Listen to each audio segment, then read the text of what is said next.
Let's crack open a beer and share some thoughts.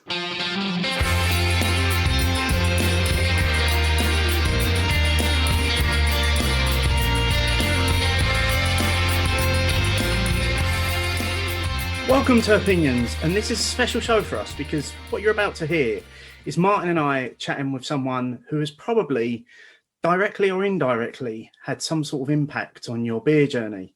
That person is Ken Grossman, and he's the owner, the founder, and essentially the builder of Sierra Nevada Brewing Co. We're going to say no more at this point, and what we're going to let you do is enjoy Martin and I talking to Ken Grossman. Well, thanks for having me on this morning, or this evening for you guys. Without further ado, let's get straight into the first beer that we're going to drink. And that is, obviously, we can only really start in one place. And that is the iconic Sierra Nevada Pale Ale. So while Martin and I enjoy ourselves drinking this, Ken, tell us all about this beer. So maybe a little bit of my background first. So I grew up in Southern California, and I was in a neighborhood with a bunch of kids, and one of my best buddies growing up, so from a very young age, 5 or 6 years old, his father was a avid home brewer, home winemaker, home distiller, sake maker, mountain climber, cyclist, and actually a rocket scientist. He worked for Rockwell as a metallurgist. But he was a very inspired homebrewer back in the 50s and 60s. And so I was around his home brewing on the weekends. He would always be boiling something up, and he had rows of fermenters bubbling. So from a very early age, I was, I guess, a little bit immersed in the smells and sights of brewing beer. And I started to brew, over 50 years ago now. As a home brewer, I sort of started out sneaking batches in my closet in my parents' home, and then continued to sort of hone my knowledge about brewing. I moved to Northern California in 1972, up to a little town called Chico, a college town, and I continued to homebrew up there. And a couple of years later, I opened a homebrew supply store, 1976. And was a fairly serious home brewer at that time, and went on a visit to San Francisco and saw Fritz Maytag, and then went up to Sonoma, where New Albion had just opened up the first American craft brewery. And I decided in 1978 I was going to sell my homebrew shop and write a business plan and open a small commercial brewery. We were fortunate that UC Davis, the university down the road, had a brewing program. So they actually taught brewing science, and had graduated a lot of brewmasters over the years. And actually with a British professor at the time, Dr. Michael Lewis, who taught the program. And I went and studied down there, self-studied, went and spent a lot of time in their brewing library and talking with Dr. Lewis and the grad students, and reading all I could and copying all the information I thought I would need to learn brewing at a higher level of science. I had been studying chemistry in college, so I came from a chemistry and physics background. I re-enrolled back in our junior college and took welding and refrigeration and business classes and electrical classes, and a bunch of skill building programs. It was a trade college as well, so they taught a lot of those kinds of skills. So I did that as I was trying to raise money to open the brewery and build all the equipment. So we had to cobble together the mash tun, the malt mill I built myself from scratch, the kettles, I did all the welding, I did all the refrigeration, all the plumbing. So that took nearly 2 years. And by 1980, we had a small 10 US barrel, so 300 US gallon batch size brewery that was capable of brewing 1,500 barrels of beer a year. I had partnered up with one of my customers from the homebrew supply store And we started brewing beer commercially November 15th, 1980. And as far as the pale ale goes, we started actually home brewing our future pale ale recipe months before we opened the brewery. We started brewing every week. So as we were building and constructing the brewery, we were also experimenting with different yeasts and hops and different formulations for the pale ale. And we had decided to enter the marketplace with 3 beers, pale ale being our flagship. We had a porter and a stout. So we had 3 different beers. And the next year we came out with our IPA celebration ale. And then the year after that, Bigfoot. So we introduced some of our current classic beers back in 1980, 81.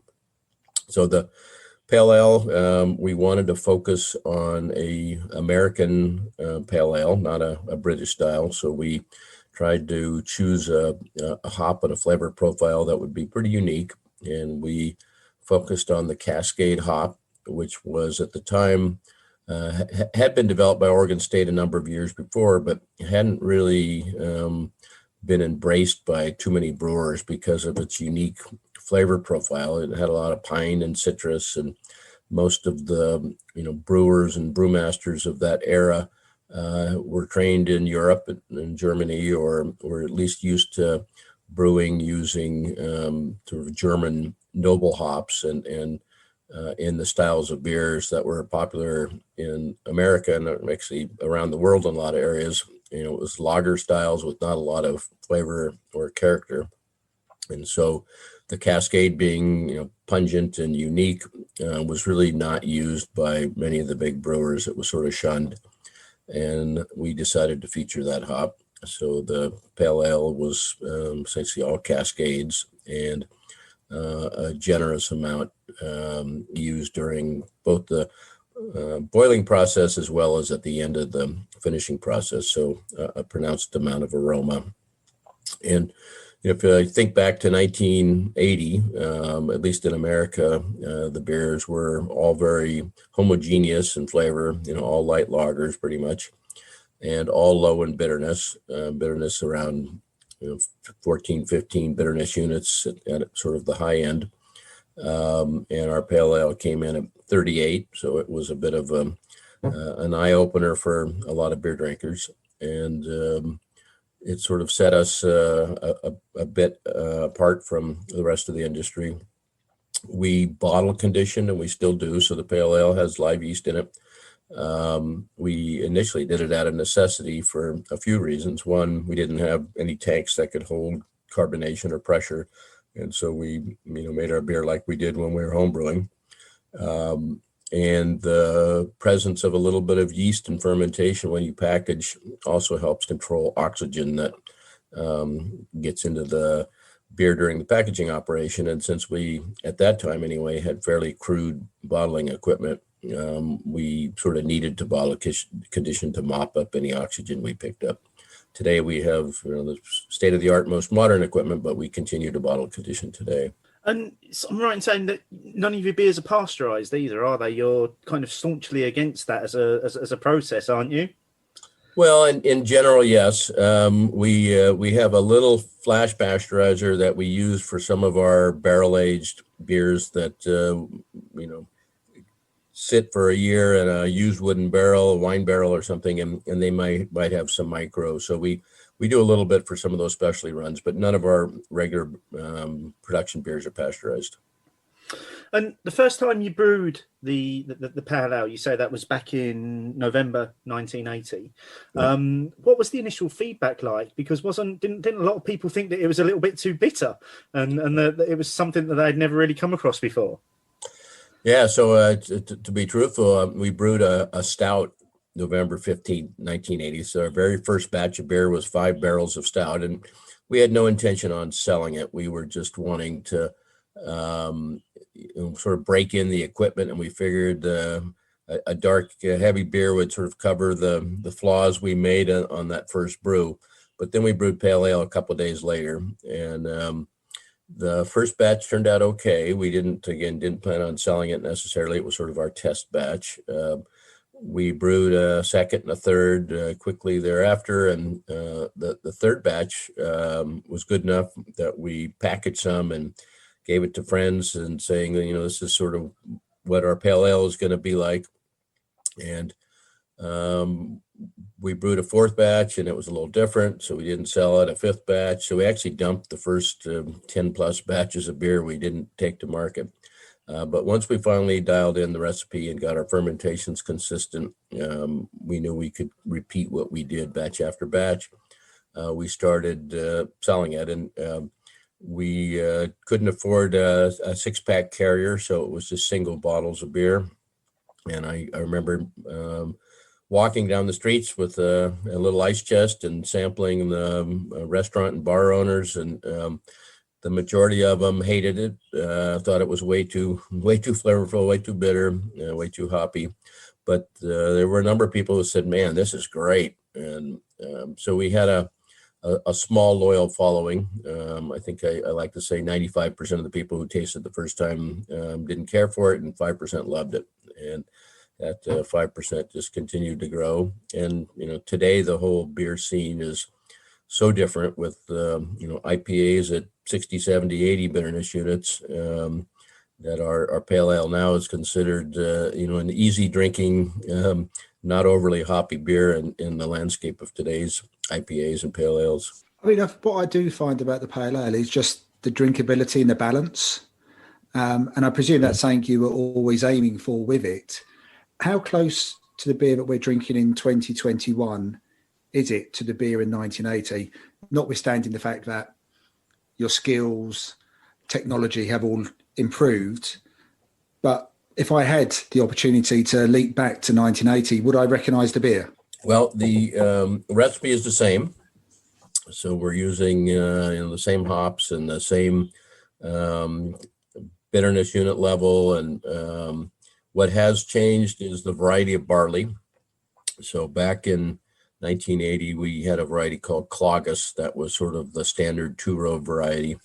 It had some agronomic issues, and so it got phased out, I think, in the late 80s.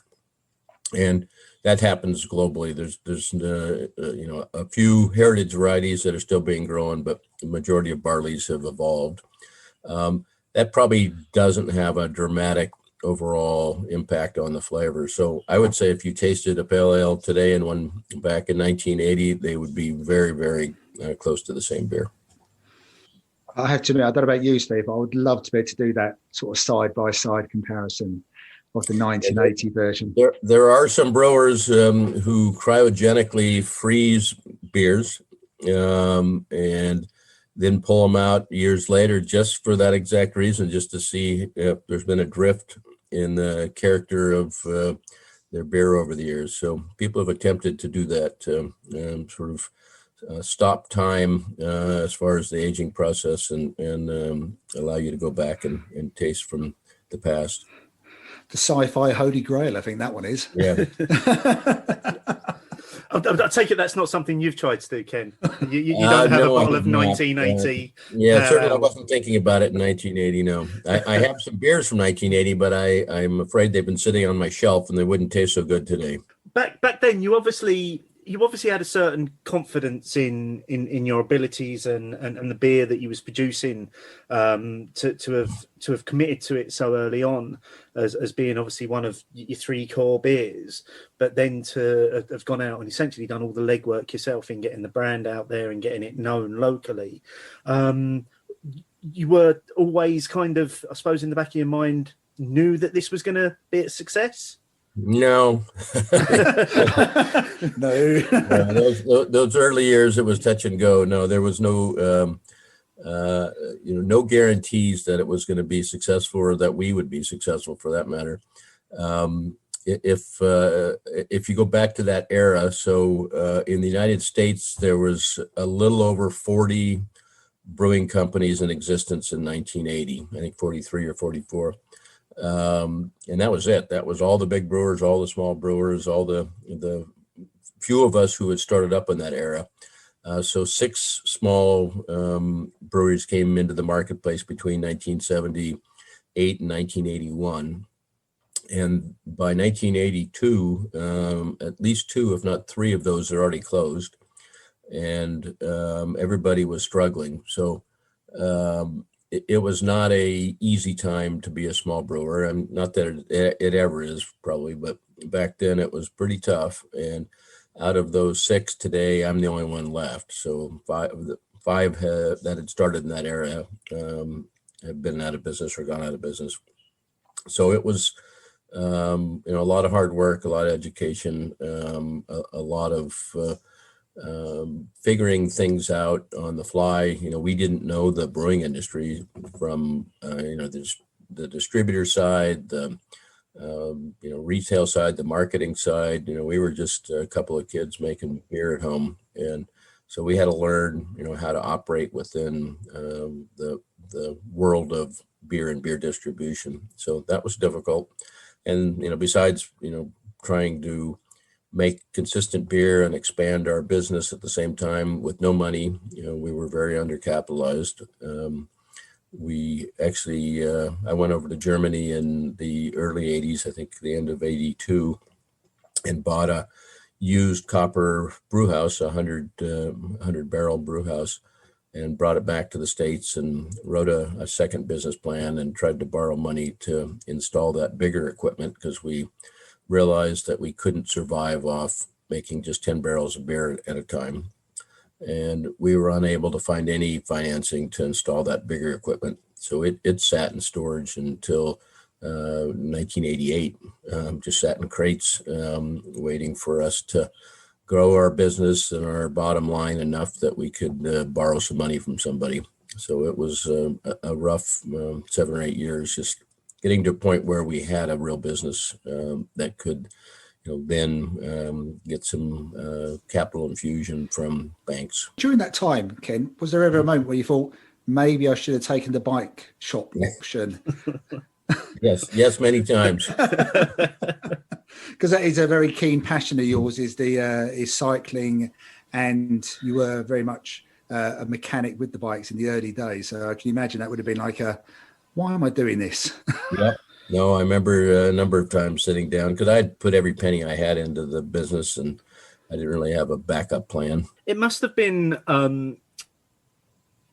both rewarding and so heartbreaking at the same time to have gone into the brewery every day and to have seen that kit in storage, not knowing that you could essentially fulfill its potential. Yeah, I mean, it was one of those things that we had acquired it with essentially every penny we had extra, and it only cost at the time, I think, $16,000 to buy the very pretty copper brewing equipment from Germany. But by the time we got it extracted from the building, crated up, and shipped over to the US, we had about $60,000 invested, and that was every penny we had.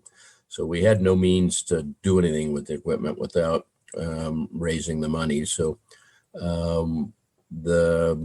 I guess the handwriting was on the wall that we better grow our business profitably to a point where we could then justify that kind of investment to install that bigger equipment. And there wasn't like an in-between step. So we just doubled down and continued to expand our little equipment and add more tanks and brew more brews a day and go 7 days a week. And we eventually got up to about 10,000 hectoliters of annual production. And at that point, then we had enough cash flow, and we were putting a little bit to the bottom line that a bank could see that we had a viable business. But that roughly took 8 years.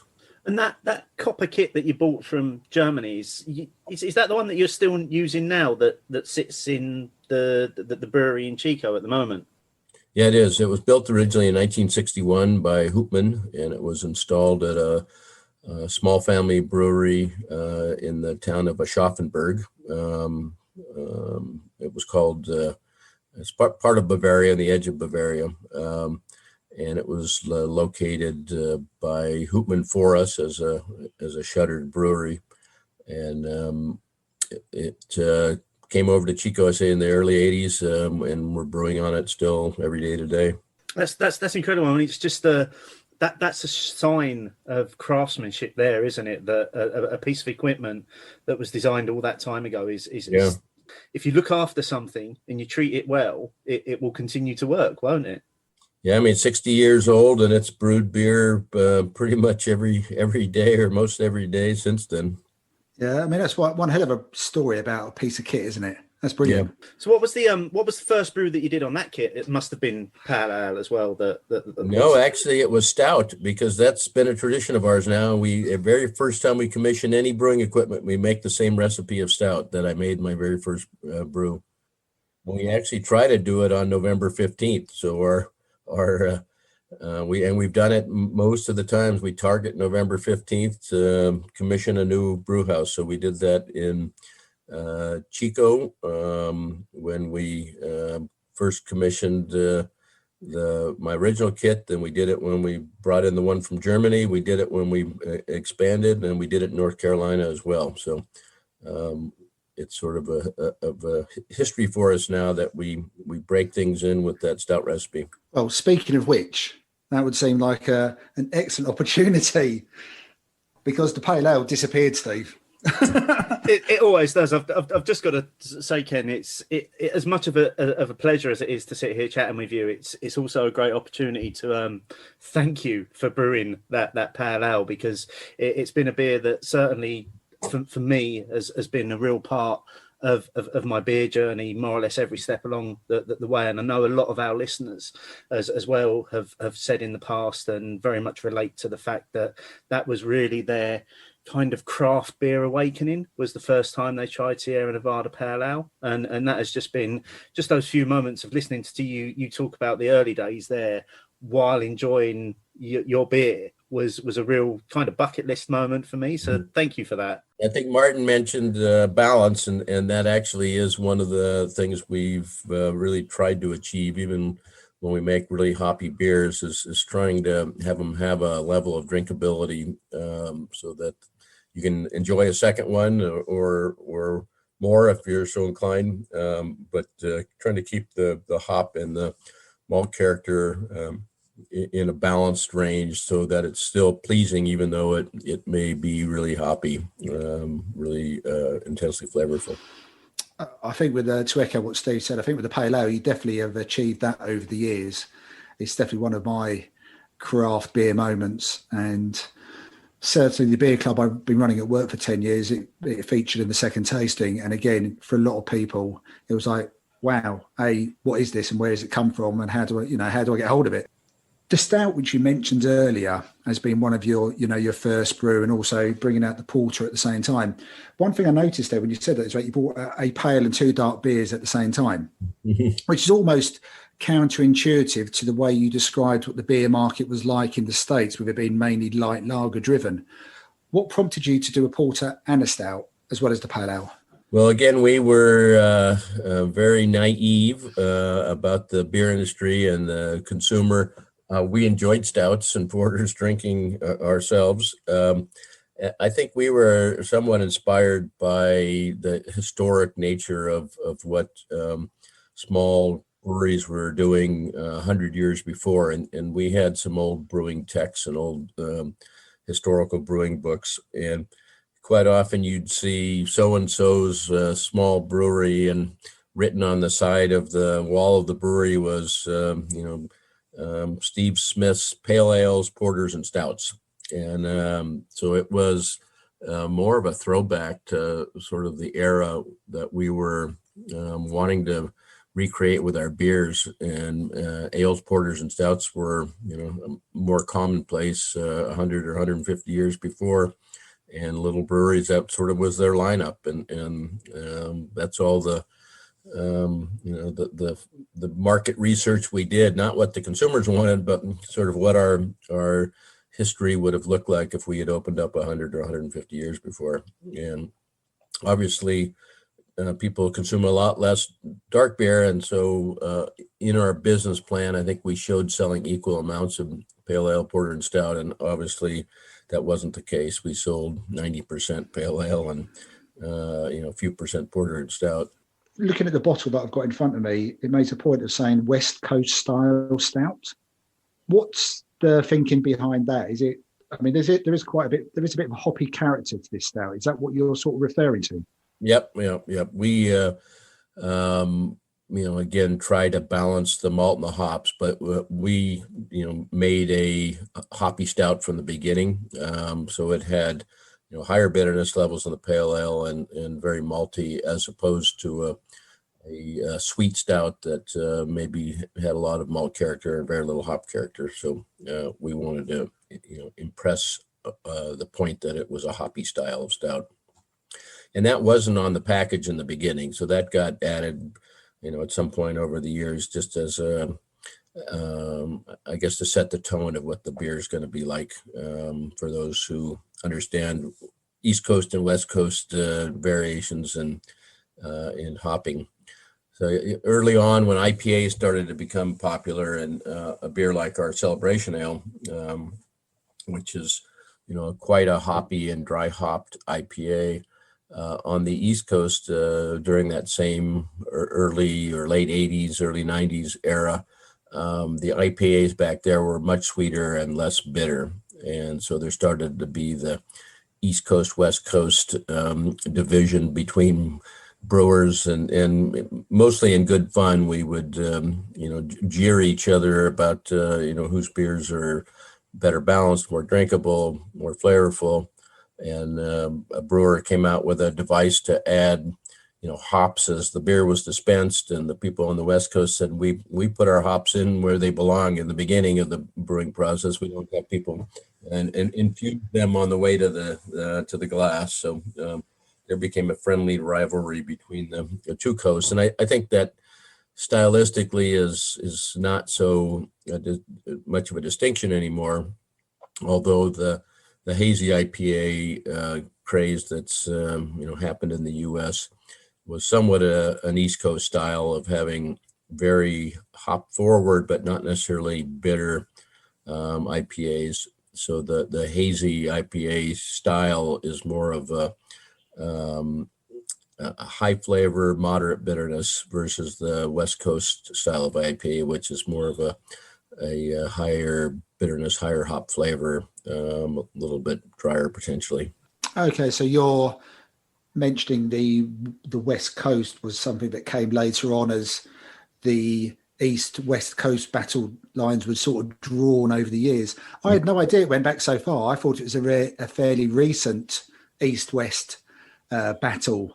No, it probably started, I'd say, in the late 80s, early 90s, when a few of the East Coast small brewers started making IPAs. They tended to be more afraid of high hopping rates, and so they were, sweeter styles and less hoppy. Steve, your view on the stout then, mate?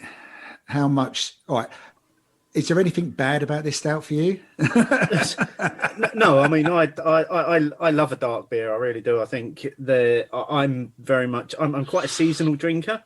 I tend to veer more towards darker styles in the winter and then enjoy the lighter styles in the summer. But I do also think there's a place for a perfectly chilled stout or porter on a really, really hot day. I think they give you a bit of a hit of refreshment that sometimes an IPA or a PAL or even a lager just can't do. I think there's something about them. For me, this stout it's actually almost perfect. It's got the balance between the dry, roasted, almost dark chocolate bitter notes that are going on in there, and then you do have this lovely hoppy hit towards the end of it that brings through this bitterness.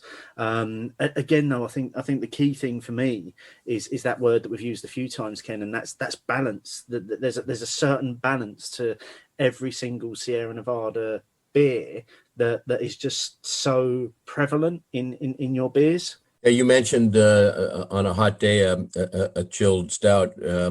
What's also actually quite drinkable is on a hot day a not chilled stout, and you find stouts actually in some very warm climate parts of the world, and because they don't have refrigeration often. And I've had our stout unrefrigerated on 100-degree day, and it's still quite drinkable. Whereas if you had a hot lager, it may not give the same kind of quenching or refreshing as a room temperature stout does on 100-degree day. And much the same as the PAL, is this again pretty much the original recipe that's being produced now? Very, very close. The stout that we produce when we commission new equipment is a little bit different, with roast barley and slightly different grist, but it's very, very close to our original stout. What I want to know, Ken, is we've shared our sort of beer epiphany moment.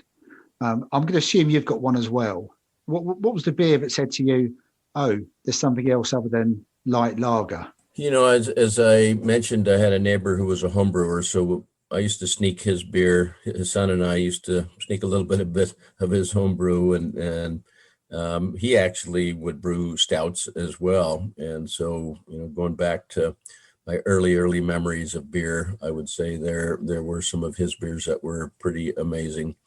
As far as commercial beers, you know, back in that time period in the late 60s, early 70s, the brewery called Ballantine was still around and hanging on, and they made a barrel-aged IPA, and on the package it said aged 1 year in wood, and it was a phenomenon that was hard to find, particularly on the West Coast, but my homebrewing neighbor, he would seek it out. And I remember drinking one of his, or tasting one of his wood-aged Ballantine IPAs, and it being quite remarkable. And you know, it said right on the label, aged 1 year in wood, and it cost about $1 more a six pack than regular beer did back in the late 60s, early 70s. And he would remark, you know, how can they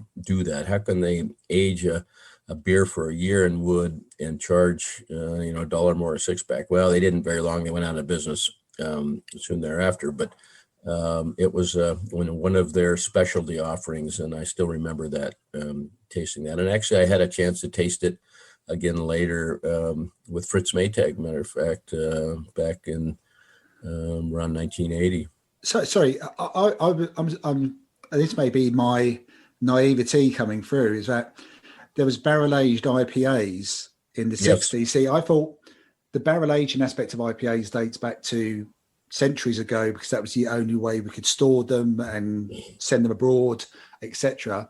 What you're saying is that there was a brewery in the States, despite everything else that was going on, despite the lack of commercial nous about doing it, who were barrel aging an IPA in the 1960s. Yep. Yeah, maybe even in the 50s. And they weren't their normal. So Ballantine had a ale that was, and they had a lager too. And they were very early adopters of hop distillation. And they would actually had their own hop stills, and they would add hop oil to their beers back in that era as well. So they had a distinctive hop note, which, again, if you loved it, you loved it. But it obviously they didn't survive, and they were a pretty large brewery that was sort of trying to be very distinctive at the time. But for like Christmas gifts and things like that, they would barrel age. And I think when we talk about barrel aging, a little bit of a different probably reality. They aged in wood.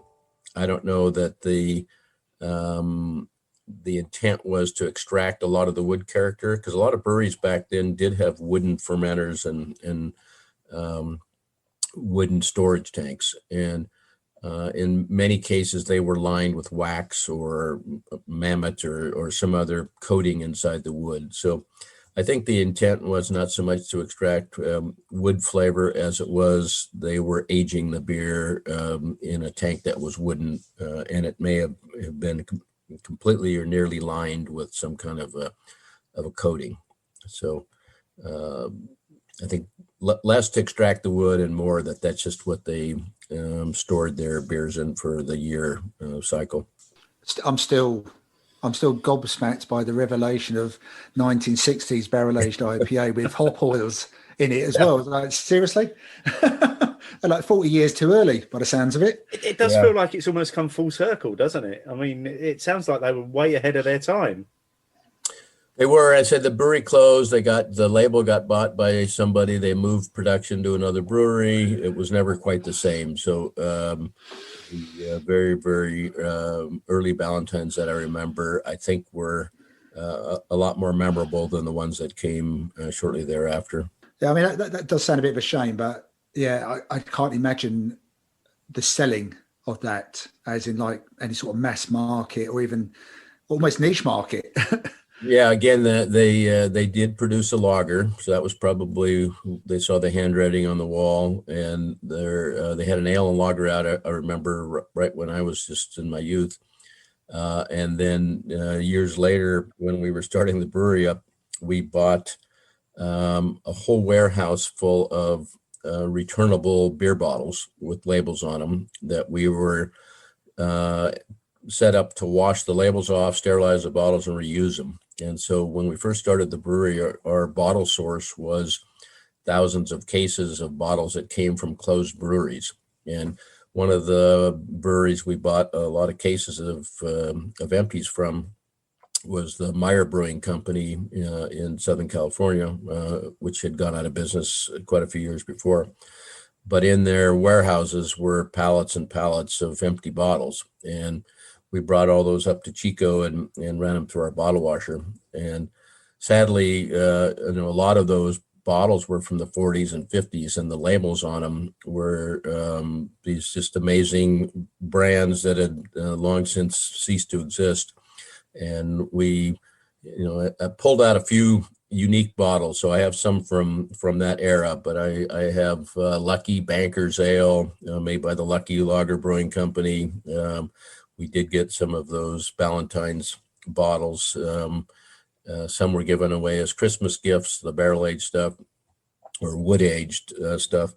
So we got to see a lot of brands that had come and gone that were trying to make special beers or specialty styles of beers, but didn't have good market success with it. So those, Lucky Lager having a Banker's Ale. I was never saw that, never heard of it, never was aware that they did. I just ended up with an empty bottle that had that label. I mean, it's great that you get the chance to use those bottles in your early days and stuff. There must be a slightly tinge of sadness that these are breweries that have fallen by the wayside and will never rise again, so to speak. Yeah, there's a tinge of sadness there. And in hindsight, if I would have hung onto those empty bottles with those cool labels, I could have funded my, rather than washing them all off. Yeah, the mother of necessity, eh? Yeah. Well, again, the word balance won't be the last time we use it again. The stout has just gone. The first time I had the stout, I had a little bit of a look, and like a lot of people, I use Untapped. And the first time I had my recorded usage, it was 2014. And I don't think I fully appreciated it for what it was, that hoppy element of the stout. I think it caught me out, but the more I've had it over the last couple of years, and maybe the more I've thought about it, the more I've appreciated it, the hop and the malt balance is absolutely superb. And I mean, what percentage does this come in at? Because it is very drinkable. Is it 5.8? Yeah. Okay. I mean, it's above maybe what people might class as sessionable. And I reckon you could sit in your bar in Chico and have a few of those and maybe pay for it later on, especially when you follow it up with the next beer. We've over the years produced a lot of different stouts that don't get widely distributed. So we have some low alcohol stouts that we have served over the years at our tap rooms in Chico, North Carolina.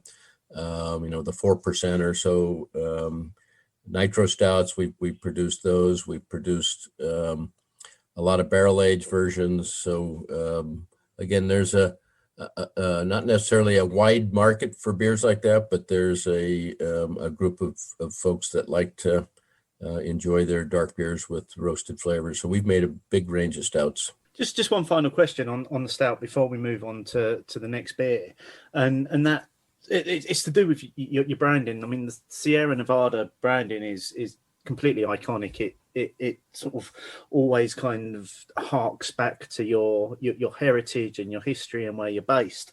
And the Stout has this wonderful hand drawn picture on it of what looks like a tiny little Sierra Nevada brewery. I'm going to guess is that supposed to be a representation of the very first brewery that you built? It is, yes. I just love that. I love that little touch that you've on the label of the first beer that you brewed. You've got a picture of the place where it was brewed. I think that's absolutely brilliant. So cool. I love the Sierra Nevada branding. I think it's one of those things that it's timeless and it really does stand out on a shelf against some of its contemporaries as well.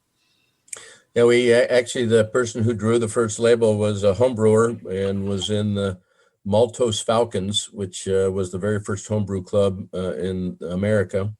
And that was the homebrew shop right down the road from my family's house that I grew up at. And so the sort of the history of West Coast brewing, that label, all are tied together through homebrewing. As Steve pours the next beer, which is the Torpedo Extra IPA, you keep obviously referring back to the home brewing of your neighbour, your friend's father, yeah. your history.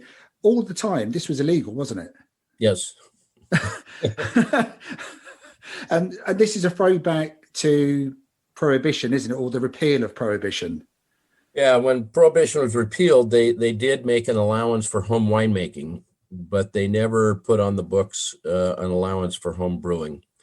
I'm not aware of anybody ever being arrested for home brewing beer, but it was not technically legal until right about when we started the brewery, I think 76, when it became legalized. But it was, again, not something that was a high crime and misdemeanor that you would get thrown in jail for. I'm very glad to hear it.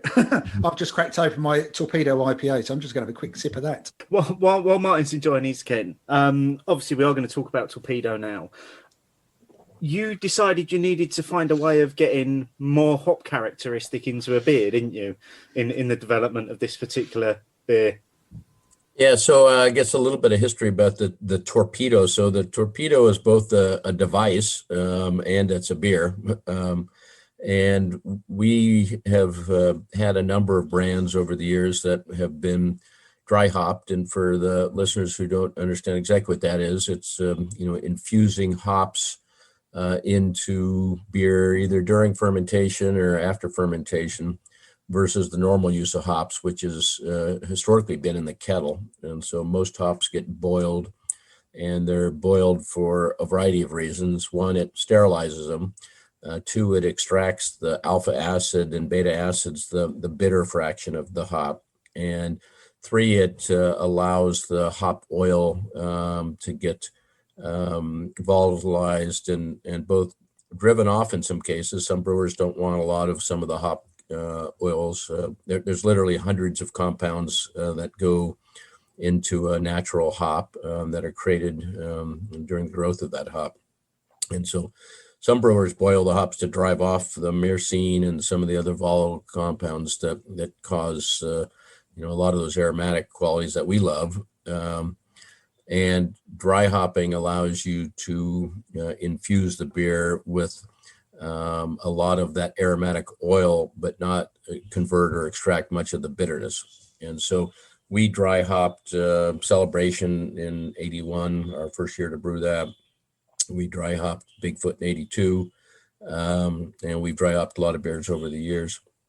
The challenge with conventional dry hopping, and we still do it, a lot of it, is you, in our case, use whole cone hops, and you put them in a big mesh bag, and you secure that mesh bag in your aging tank, your fermenter, and then you fill it up with beer, and you allow that big tea bag to sort of steep in the beer for days or a week or so. It's quite messy and labor intensive, and we can't put those kind of bags in all of our tanks. They're just not designed to take a bag through a man-way door.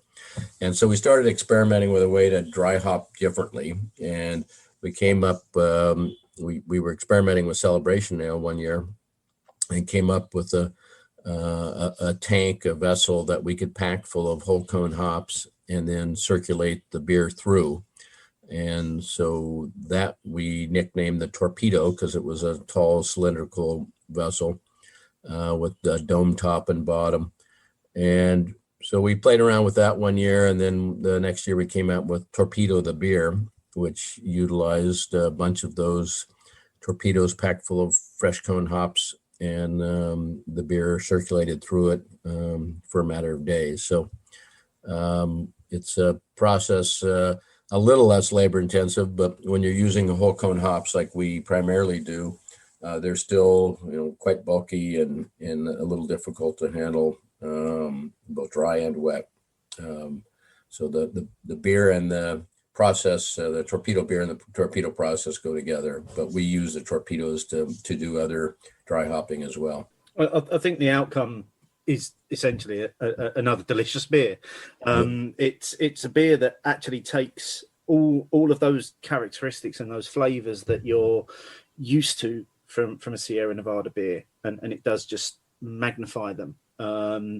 But particularly with the Torpedo, what I find is you get this fantastic resinous quality about it. The pine, that citrus finish on it, it's all there, but it's amplified. But again, it's the balance and the drinkability of this beer for what this is 7.5, isn't it? It's off the charts, isn't it? Yeah. So one of the reasons why we've continued to use whole cone hops, and we still primarily do, although we experiment with all sorts of other hopping products these days. But when you take and process a hop and turn it into a pellet or a powder or an extract, it does change the nature of the hop flavor and character. And in the case of producing a pellet, most of them are done with a hammer mill. So you take the fresh dried hop and you pulverize it into a powder. And that ruptures the aromatic glands, and it breaks down some of the green leafy matter of the hop into fine particles. And so the flavors that are extracted from a pellet are a bit different in overall character than to take that hop unprocessed and immerse it in the beer. You just extract different levels of compounds from the hop with it not being powdered. And so we find that we can typically tell a dry hopped beer that was made with pellets versus one that was made with whole cone hops. The nature of the flavor is a bit different.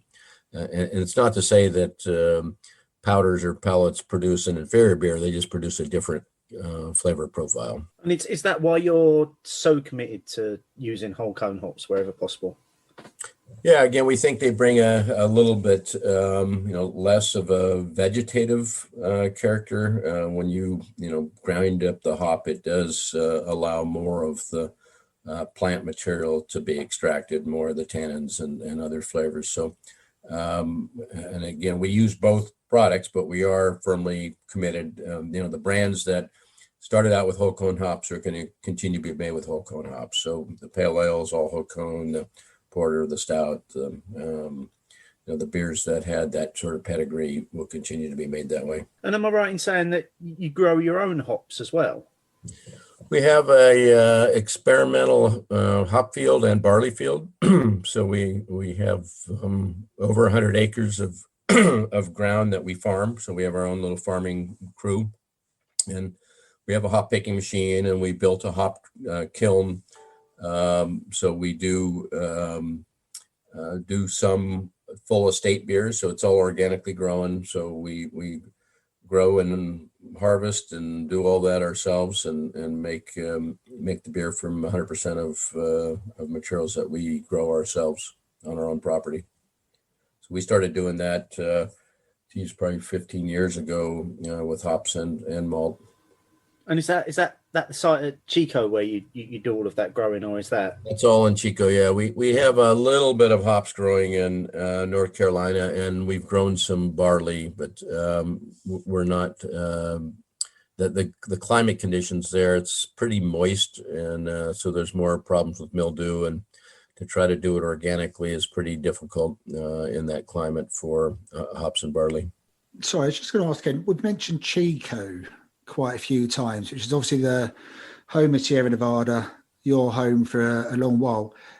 Where is Chico so people might know Chico is Sierra Nevada home, but in California, in relation to other parts of your vast state, let alone the country, where is it? Where's the closest place that most of our listeners may recognize, for example? We're north of San Francisco, and a little bit east of San Francisco, about 2.5 hour, 3 hour car drive. And Chico, was it by accident or by design? Because did you ever mean to end up in Chico for, well, effectively the rest of your life when you first turned up?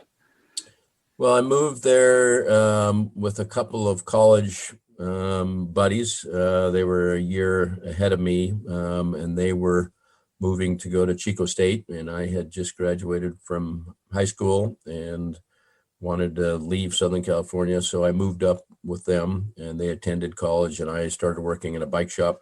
And then fairly soon after, I also started going to college. So it's a college town, had a junior college, a preparatory college, as well as a university.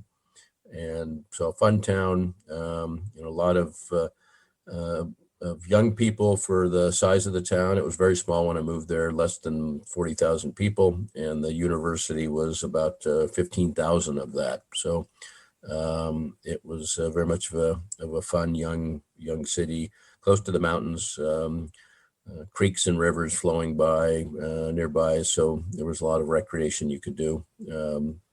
So just sort of fell in love with it, met my wife, and been here ever since. And your wife has stuck through your obsession with the brewery through thick and thin for decades. And am I right in thinking she doesn't drink beer? Yeah, that's correct. And yet, that is, Ken, that's love. Seriously, that is love. One of your daughters is called Sierra. Yeah, my oldest daughter is called Sierra, and she works at the brewery here in Chico. And then I have a middle daughter, Carrie, who does not work in the company currently. And then my son, Brian, is out in North Carolina. He moved out there in 2012 when we first broke ground on that facility. And he stayed out there since, has he? Yep, he's still at part of the team out there. Does he enjoy it? I mean, does he enjoy the bit that he must be a little bit of a distance between your element of Sierra Nevada and being in the Carolina one? Yeah, I mean, I spent a lot of time out there during starting in 2012. I would actually spend a week there and a week in California. So for several years, I commuted every other week. So he was there through the construction. I stayed at his house. So we connect very regularly, and we get out to North Carolina. Well, pre-COVID, we got out there all the time.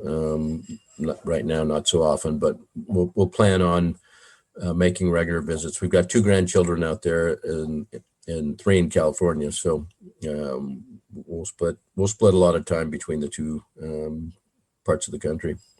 And sorry, just again for me and Steve and the listeners, travel from you in Chico to where the brewery is in North Carolina, how long does that take? It takes a long time. It's almost 2,000 miles. So it's a all day flight, or 6 or 7 hour, 8, depends on how you go, but many hours.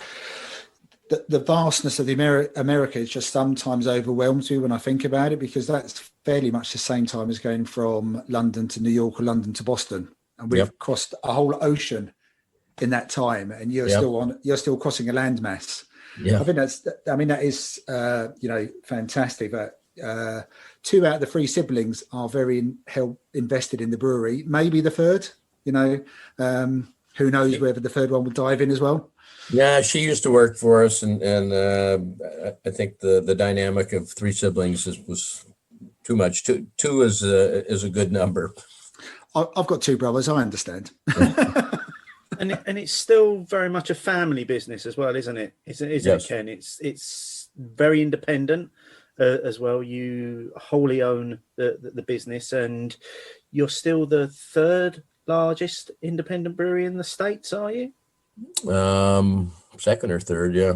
And that's saying something, isn't it? When you go back to what you were saying to us earlier, that when you first started brewing, there were only 44 breweries, something like that. Yeah. And the ones that started with you all fell by the wayside. And yet you're here and you're still going and you're still expanding and you're still successful. That there's got to be something said for, I suppose, the commitment that you've put into the business and the brand, but also the output as well, because you wouldn't be this successful if your beers weren't as good as they are, would you? Well, that's certainly part of it. We've I guess not made too many mistakes. Everybody makes mistakes, and the hope is you learn and become a better person and a better company through your mistakes.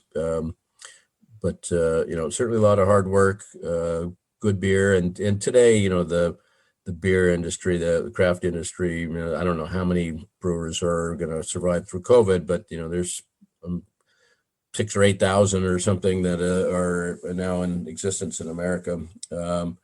And the level of knowledge and the quality of beers is certainly dramatically improved from when I started. The six of us that started in 1980 were really having to figure out how to make beer with very little knowledge, pre-internet, not a lot of technical books that were aimed at brewers of our size and caliber. And so we were reading books and periodicals from the 40s and 50s, which was about the level of technology that most of us could afford and master. We were, doing stuff on small scale by hand, mixing, the mash with a canoe paddle, and, none of the, modern brewing methods addressed, brewing on that scale. But back in the 40s and 50s, that was more commonplace. So we were just figuring stuff out and trying to blend modern science with, historical brewing. And it was hard, and try to make consistent beer with very limited financial resources was hard. So that early group of brewers, we pioneered a lot and paved the way and learned a lot. But today there's dozens of books and online information. I mean, brewers and consumers today know so much more about beer and brewing than they did back when we first started. The access to information was just not there. And today, if you are so inclined, you can study brewing science on your own and become, a very competent brewer and very knowledgeable about beer and brewing science. Where do you think that puts Sierra Nevada these days? So do you think sometimes people don't forget you, but bypass Sierra Nevada because you have been around for so long? Is there a danger people just assume that you'll always be here?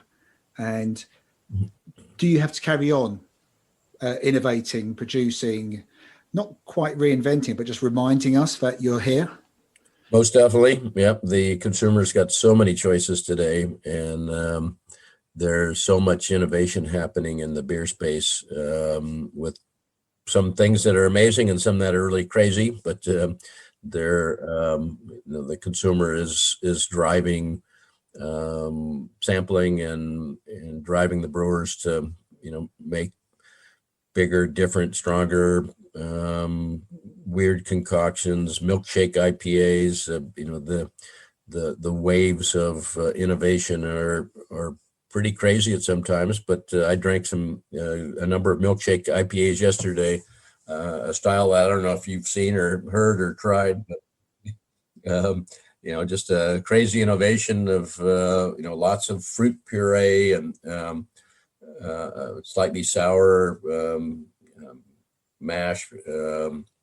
So the range of beer and beer styles today is phenomenal. And for us to be, relevant and to keep people interested and excited, we do have to play in that arena. But we also, we're traditional brewers by heart, and so we also need to make sure we, both maintain our credibility in brewing new and innovative stuff, as well as try to get people to, come back to the tried and true, because our beers are drinkable and they're balanced and they're stable and they're dependable. And I think, for some people, after they've had a couple of misses, they do come back to brands they know and trust. I think that's quite a good segue into the last beer of what we're drinking today, the fantastic Haze Imperial IPA. So again, we spoke about the hazy beers, and you've already educated us by saying there was a bit of an element of this going on back in the 80s and 90s, whereas I thought it was a much more recent innovation. And so Sierra Nevada have produced what I would like to class as a West Coast style version of a hazy IPA. What prompted you to do that? Obviously, you've spoken about keeping up, but did you have any hesitation about jumping on that particular hazy bandwagon? Yeah, so I guess to go back in history, all of our beers were hazy back in the 80s. We didn't do it. We didn't do any filtration. We didn't have any technology to do that. So depending on the protein content of the malt and the batch of malt we got, some of our beers would be really hazy, some would be a little bit hazy. We'd get complaints about it, and we bottle conditioned, so we had sediment, and we weren't as good as we are today in controlling the level of yeast in the bottle. And so that plagued us, and we eventually put a filter in and at least remove some of that haze material. When we first introduced our hazy little thing, so you're drinking a more recent hazy that we've got, but so you've got even a different hazy. So we make quite a few hazies. So that purple can one is a lower alcohol version just for the UK. Our hazy little thing for the US market is a little bit stronger. And then you've got our Imperial hazy as well. So there are a range of hazies we've been producing the last few years. And it's a style that we sampled, and a lot of the early hazies, and still some today, are hazy because of yeast in suspension as much as protein. And for us as a brand that distributes cross country, having a whole bunch of yeast in the can is not an ideal way to try to make a hazy beer, because it settles out and becomes unstable, and the yeast will autolyze. It'll eventually die and start to break down. And so we focused on making our hazies with protein bearing grain. So it's got a lot of wheat and oats, and we do our best to keep that protein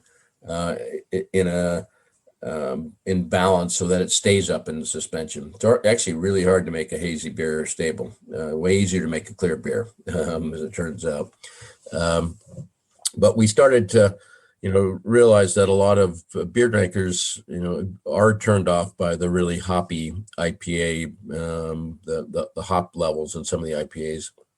And so I think the hazy brewers realized that you could get a lot of flavor and mouthfeel and character from some of those proteins and how they bind with the hops. And so the hazy phenomenon really was about making a highly flavorful, not overly bitter IPA that just had a lot of character and was easier to drink for a lot of consumers who still loved the hops, but didn't necessarily love the bitterness level. And so we started playing around with the hazy recipe, and we brewed dozens and dozens of them until we finally came up with what we thought was a really good blend of hops, as well as a good balance of grains. So a lot of wheat, a lot of oats, and barley malt. So both malted wheat and unmalted wheat, and malted oats and unmalted oats. I mean, what I personally really like about this is that you seem to have got bags of that hop aroma, hop flavour, without it being necessarily too thick on the mouthfeel. So it's still, maybe for the Imperial IPA, Ken, just so you know, a bit too easy to drink at around 9%. Yeah.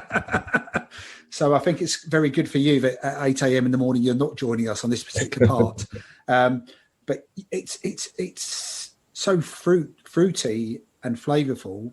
You know, we've joked about the other beers being dangerous at the bar. This one in the pub in Chico on a hot day. I know that I'm speaking to Steve here. We could easily sing a couple of these. It's superbly drinkable. So, I mean, thank you very much. What the branding on the cans, was that again a deliberate step away from the traditional?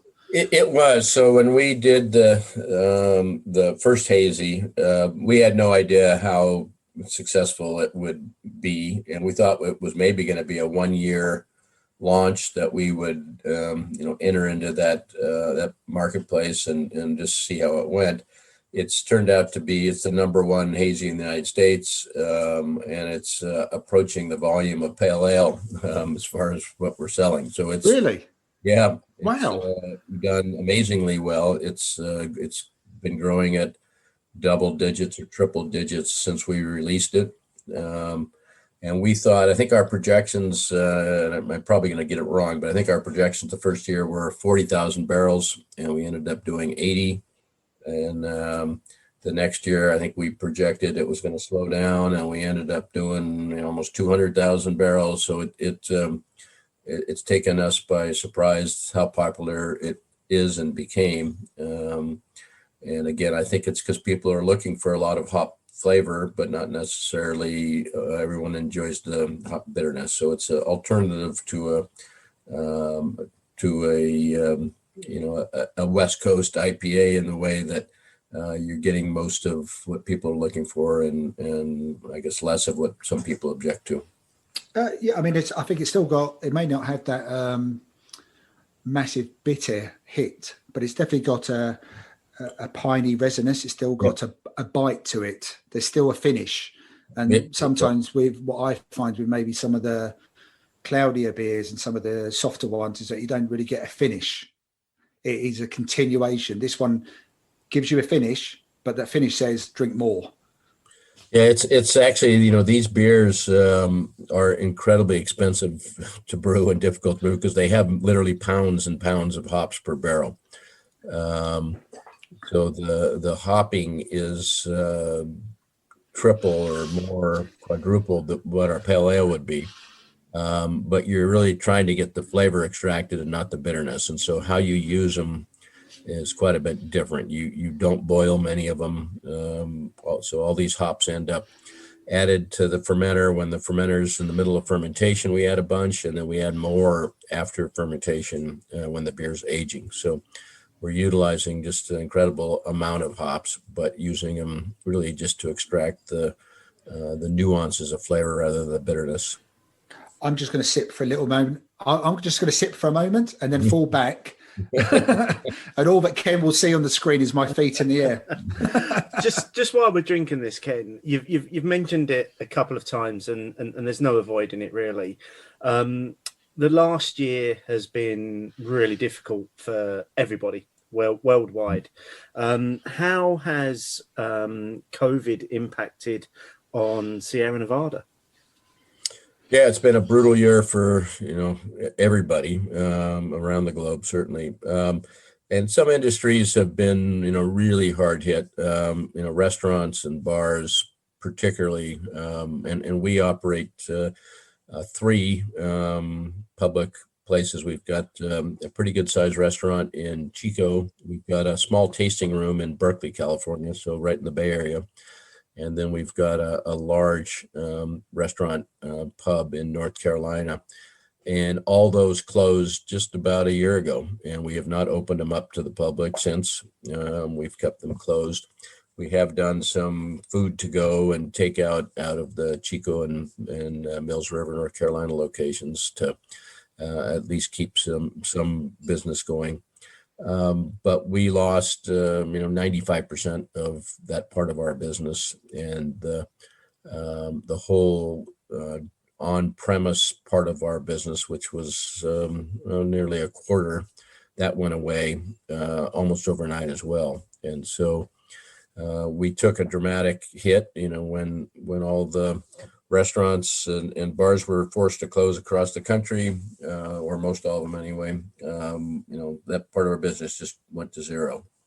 So we pivoted as quickly as possible. There was increased demand for product in cans, and there immediately became a can shortage because that was happening, across the industry, that draft beer was not a thing anymore, and everybody was going to cans or bottles. So we shifted our teams, and we tried to secure supplies to keep business going. The pantry loading, the buy-in that a lot of people started stockpiling, and toilet paper and beer and other essentials were cleared off the shelves pretty quick. And so we had a surge in that packaged product, and we had to sort of remobilize our teams. We tried to find work for all of our restaurant folks, and we had groups that were doing concerts and beer festivals, and all those other public events got canceled, and so we had nearly 400 people displaced out of our company. And we found jobs around the brewery, and tried to keep most everybody going. But it's been a pretty difficult year, and we're now starting to see some light at the end of the tunnel. But it's it's going to be still quite a few months. I think we're starting to try to pick a date when we're going to open our restaurants again to the public, and it'll be in the next hopefully the next 3 or 4 months that we'll open those back up again. We have to do it safely for our team members and for the public. We in North Carolina, it was a hugely popular site, and we would get nearly 750,000 visitors through the brewery a year. And so just the exposure to our production team members and our operations caused us to not really want to expose that many people to the potential to get sick. And so we've shut down tours, and hopefully we'll get to a point we can open that back up again. And obviously there were plans in place for the future for Sierra Nevada, and they have probably changed a little bit due to COVID. But where do you see the brewery going, and where do you see yourself going, Ken? Because I'm assuming you've finished building things now, or do you still need to build more? Yeah, actually, I'm just launching into a new project. So I'm putting in some new packaging equipment, and we're doing stuff like this now. I don't know if you guys have seen. No, that's hard kombucha. We're not exporting it to the UK, but we've been producing hard kombucha now. We've put up a separate little area and packaging lines to do alternative kinds of fermentations and beverages. So we're having fun with that. The innovation side of our business is something I'm still involved in. So I go in every week and taste a lot of what our innovation team is working on. Some of it's beer and some of it's not beer. So we're having fun with that. As we talked earlier, staying relevant with the consumer today is really the key to keeping our company healthy and strong and moving forward. And so we're always looking at ways to delight our consumers and come up with things that are memorable and delicious, and maybe beer, maybe some other beverages. And Ken, are you ever going to stop, or you just is this it now for you? Are you just always going to be involved?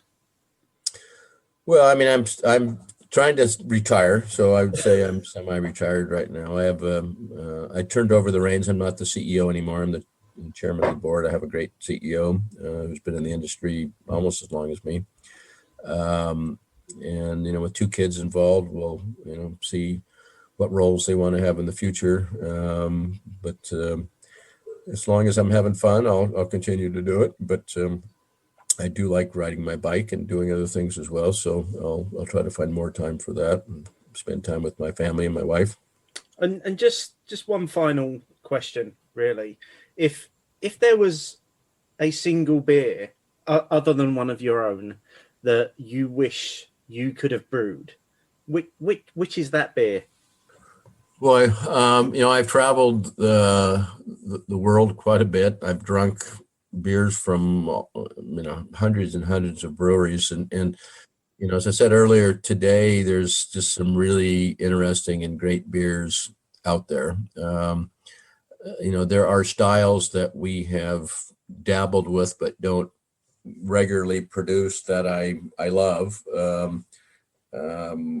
I've got memorable drinking experiences in places like Bamberg, Germany, where I've visited many times over the years. There's a malting company there, famous maltster that supplies malts all around the world, Weyermann. But there's the smoked beers, Rauch beers that I've had some of my most memorable times sitting in some of the pubs in Bamberg drinking smoked black beers, smoked over alder wood. So I wouldn't say there's one beer that I would wish I had produced. There's beers that I have marveled over, the setting, the friends, the experience. I've traveled in Belgium and drank some great beers with monks. I've traveled to Czechoslovakia and drunk some really well-made pilsners. So I'm not going to pick one. I'm just going to say it has a lot to do with the friends you're with and a style of beer that lends itself to the occasion. How often have we said that, Martin? The beer is about time and place, isn't it? Time and place, definitely. It can just set off a whole string of memories which you can recall 20, 30 years later just with a sip of the beer and even a different place. So I think that's really well answered. Ken, thank you so much for your time and the insight that you've given us into not just beer, but coming up with the idea of growing a beer, growing a brewery, building a brewery. I mean, you've hand built 3 of your own breweries in your life. You've learned all the skills that were needed. It's been a real pleasure to talk to you and to drink these beers with you. And all we can say is the very best for your semi-retirement. And just carry on enjoying riding that bike. Yep. Thank you. Thank you, Ken. Thank you. Cheers. Okay. Cheers.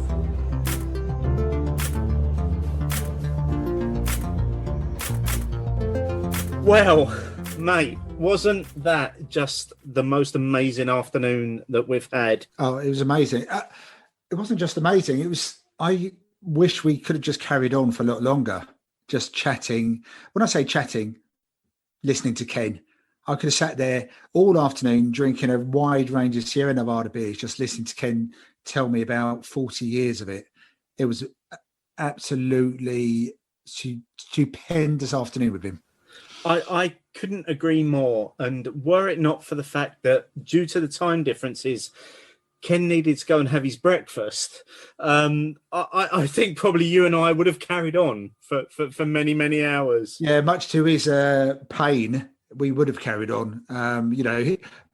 Bless him, he was drinking coffee while we were tucking into Torpedo.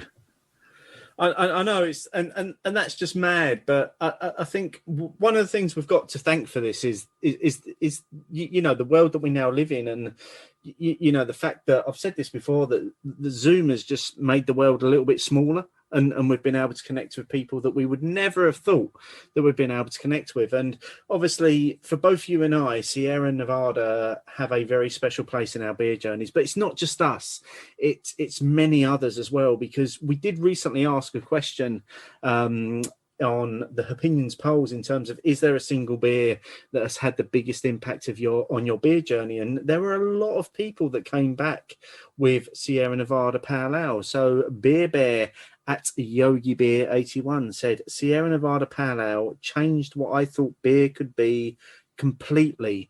Alan at Alan Pierce said, Sierra Nevada Pale Ale probably got me going. Thought it was great. Then I had Torpedo. Wow. From Johnny Beer Boy at Johnny Beer Boy. Entirely cliche, but Sierra Nevada Pale Ale. I decided to try it as it was one of 2 for a $5 off at my local where I drank exclusively Carling. And after those first 2 bottles, all I wanted to do was find more beer like that. And here I am, 10 plus years later. And finally, from Pete McCary, Sierra Nevada Pale Ale, without a shadow of a doubt. And that's not just us, is it, mate? There are so many people out there that have got this affinity with Sierra Nevada, particularly the Pale Ale, but also with all of the beers that they produce. And I think the discussion that we had with Ken there just highlighted the passion and the fact that essentially he's poured his entire life into this brewery, hasn't he? His life, his essence, his soul. I mean, you know, he was talking about, you asked him at the end, what are his plans? And he's talking about semi-retirement. And it appears his version of semi-retirement is to work a 10-hour day. Him and his family are invested in this company. I'm not even sure he looks at it as a company, so to speak. That's probably the wrong way of describing it. But it's a family, isn't it? It's a family. It's his essence. It's like that Ready Brett Glow almost. It just encompasses the whole experience of it. And for as far as I'm concerned, long may it continue. And, you know, if him and his family can carry it forward and bring more of the family into it, and they carry on bringing out those classic core beers, but carry on in, you know, making new ones like the fantastic Haze Imperial IPA, then brilliant. Bang on, Ken. You are still on it, mate. Absolutely. And we're so grateful that Ken gave up his breakfast time to spend with us, talking to us about the beers and his journey in the brewery. And for me, the key thing there is that Sierra Nevada's approach to brewing and the benchmark that the Pale Ale has achieved is truly unrivaled in brewing. I can't think of anything else that is up there with it. But don't just take our word for it. Cheers. Hey guys, it's Russ from Amity. So the simple fact of it is, without Sierra Nevada Pale Ale, we wouldn't be into craft beer in the way that we are. It was certainly one of the first beers that I picked off the shelf in the local supermarket, and it wasn't a traditional English ale or English bitter. And the sheer fact that it tasted and smelt amazing and so different to anything else around at the time meant that it just got me curious about what else was out there. And from there it led to Anchor, to Thornbridge, to Brewdog, and obviously the rest is history. I think without Sierra Nevada Pale Ale, it's likely that we wouldn't have set up Amity. You know, our Sunnybank US Pale Ale, it's an ode to Sierra Nevada Pale, and beers like it, of course. You know, that classic US hops, the classic balance of malt and citrus. You don't see breweries going for this anymore, and I think that's a huge shame.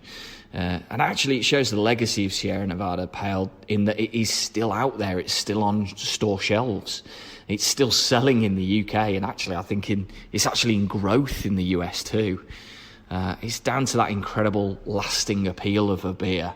You know, balance, flavour, consistency. It's all things that we should be looking for in beer, you know, as well as the fun, new and different side to things. For me, it is a beer without compare.